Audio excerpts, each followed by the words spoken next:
আরজিকর কাণ্ডে নির্যাতিতা এবং নিহত চিকিৎসকের ছবি এবং নাম পরিচয়পত্র সমাজ মাধ্যমে পোস্ট করার ঘটনা নিয়ে এবার তৎপর হলো কেন্দ্রীয় সরকার।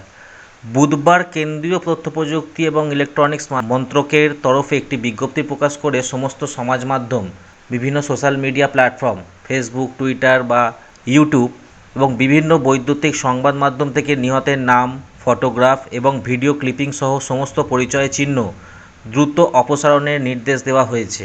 কেন্দ্রীয় তথ্যপ্রযুক্তি মন্ত্রকের এই বিজ্ঞপ্তিতে জানানো হয়েছে, নির্যাতিকার নাম বা ছবি প্রকাশ সুপ্রিম কোর্টের নির্দেশের পরিপন্থী। এই ধরনের সংবেদনশীল তথ্য যাতে কোনোভাবেই প্রকাশ্যে না থাকে, সমাজ মাধ্যম পরিচালন সংস্থাগুলিকে তা নিশ্চিত করতে বলা হয়েছে। এই নির্দেশ পালনে ব্যর্থ হলে তাদের বিরুদ্ধে আইনি পদক্ষেপ এবং বিধিনিষেধ জারি হতে পারে। সুপ্রিম কোর্টের নির্দেশ মেনেই এই বিজ্ঞপ্তি বলেও জানানো হয়েছে মন্ত্রকের তরফে। প্রসঙ্গত, প্রায় এক দশক আগে সুপ্রিম কোর্ট নির্দেশ দিয়েছিল, কোনো অবস্থাতেই নির্যাতিকা বা তার পরিবারের সদস্যর নাম, ঠিকানা প্রকাশ করা যাবে না।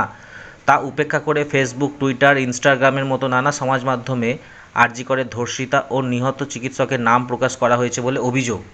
এই ঘটনার জেরে ইতিমধ্যেই বিতর্ক তৈরি হয়েছে, যার জেরে পদক্ষেপ করছে কলকাতা পুলিশও। এমনকি নির্যাতিকার নাম ফাঁসের অভিযোগে আরজিকর মেডিকেল কলেজের প্রাক্তন অধ্যক্ষ সন্দীপ ঘোষকে জিজ্ঞাসাবাদের জন্য বুধবার ডেকে পাঠানো হয় লালবাজারে। অর্থাৎ বুঝতেই পারছেন দর্শক বন্ধুরা, সুপ্রিম কোর্টের নির্দেশ অনুযায়ী আরজিকরের নির্যাতিকার নাম ও ছবি সমাজ মাধ্যম থেকে তোমরা তাড়াতাড়ি মুছে ফেলো, যারা বিভিন্ন সোশ্যাল মিডিয়া এই পোস্টটি করেছো। তা না হলে কিন্তু আইনি সমস্যার মধ্যে পড়তে পারো। তো এই ছিল একটি শর্ট আপডেট।